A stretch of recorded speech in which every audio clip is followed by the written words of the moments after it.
दुश्मन पर पहली गोली हम नहीं चलाएंगे, लेकिन अगर हम पर गोली चली तो हम गोलियों की गिनती भी नहीं करेंगे। अगर आतंकी आएंगे तो हम उन्हें 2.5 फीट जमीन के नीचे गाड़ देंगे। दोस्तों, बरसों बाद किसी बेबाक इंडियन आर्मी चीफ के मुंह से देश ने ऐसी हुंकार सुनी थी।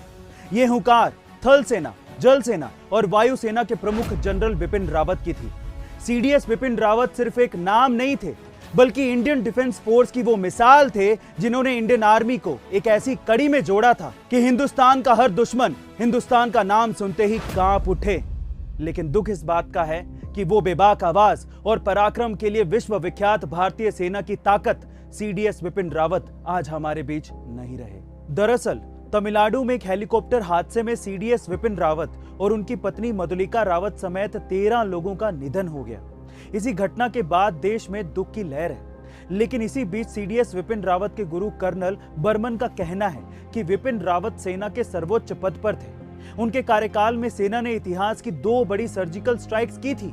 इसके चलते इस बात से इनकार नहीं किया जा सकता कि हेलीकॉप्टर क्रैश होना महज एक हादसा न होकर एक बड़ी साजिश भी हो सकता है। और इसी वजह से सीडीएस बिपिन रावत को ले जा रहे MI-17 हेलीकॉप्टर के क्रैश होने के बाद उसके ब्लैक बॉक्स की काफी चर्चा हो रही है, क्योंकि इस ब्लैक बॉक्स के मिलने के बाद घटना से जुड़े कई राज सामने आ सकते हैं। लेकिन सवाल ये उठता है कि ब्लैक बॉक्स आखिर होता क्या है। देखिए, सीधी भाषा में अगर समझने की कोशिश करें तो किसी भी हेलीकॉप्टर की दुर्घटना का पता लगाने के लिए ब्लैक बॉक्स का इस्तेमाल किया जाता है। ये ब्लैक बॉक्स असल में हेलीकॉप्टर की उड़ान के दौरान उड़ान की सारी गतिविधियों को रिकॉर्ड करता है। इसी वजह से इसे FDR यानी कि फ्लाइट डेटा रिकॉर्डर भी कहते हैं। ब्लैक बॉक्स को दुर्घटना के दौरान सुरक्षित रखने के लिए सबसे मजबूत धातु टाइटेनियम से बनाया जाता है। साथ ही भीतर की तरफ इस तरह से सुरक्षित दीवारें बनी होती हैं कि कभी किसी दुर्घटना के होने पर भी ब्लैक बॉक्स सेफ रहे और उससे समझा जा सके कि असल में हुआ क्या था। दरअसल जनरल बिपिन रावत एक ऐसे रोबदार और नीडर किस्म के इंसान थे जिनके नाम से ही दुश्मनों के दिल में डर पैदा हो जाता था। जनरल बिपिन रावत का जन्म उत्तराखंड के पौड़ी में हुआ था और उनके पिता भी भारतीय सेना में अपनी सेवा दे चुके हैं, जिनका नाम लक्ष्मण सिंह रावत था। जनरल बिपिन रावत के नाम पर बहुत सारे पदक और सम्मान हैं। उन्होंने अपने 40 वर्ष के कार्यकाल में अपने आक्रामक रवैये से दुश्मनों को धूल चटाई है। दरअसल जनरल बिपिन रावत का यह मानना था कि पाकिस्तान भारत का नंबर 1 दुश्मन नहीं है, बल्कि भारत का नंबर 1 दुश्मन चीन है।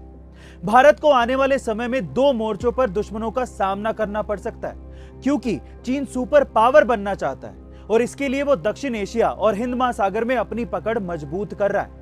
म्यांमार और बांग्लादेश में चीन की घुसपैठ भारत के लिए राष्ट्रीय हितों के हिसाब से ठीक नहीं है, क्योंकि ये भारत को घेरने के प्रयास है। इससे आने वाले समय में एशिया में भारत के लिए खतरा पैदा हो सकता है। बिपिन रावत ने यह भी कहा था कि पाकिस्तान ने जिस इलाके पर अवैध कब्जा कर रखा है उसे पाकिस्तान नहीं बल्कि आतंकवादी चलाते हैं। POK आतंकियों के द्वारा नियंत्रित देश है। सीडीएस बिपिन रावत का यह भी मानना था कि पाकिस्तान आगे चल के भी जम्मू कश्मीर में छद्म युद्ध जारी रखेगा। यही नहीं, वो पंजाब समेत देश के बाकी हिस्सों में भी समस्याएं पैदा कर सकता है। दोस्तों, जनरल बिपिन रावत जी ने चीन और पाकिस्तान जैसे नापाक इरादे रखने वाले पड़ोसियों से बड़ी चुनौतियों के बीच भी देश की सुरक्षा की। उन्होंने कम समय में ही भारत की सैन्य तैयारियों को दुश्मनों से मुकाबले के लिए तैयार भी किया। जनरल बिपिन रावत जी के हेलीकॉप्टर दुर्घटना की वजह से अकस्मात निधन पर हमें खेद है। ऐसे वीर योद्धा सदियों में ही पैदा होते हैं, जिन्होंने भारत की आन बान और शान के लिए अपनी जान तक की परवाह ना की हो। ऐसे वीर योद्धा को हम सबकी तरफ से भावभीनी श्रद्धांजलि।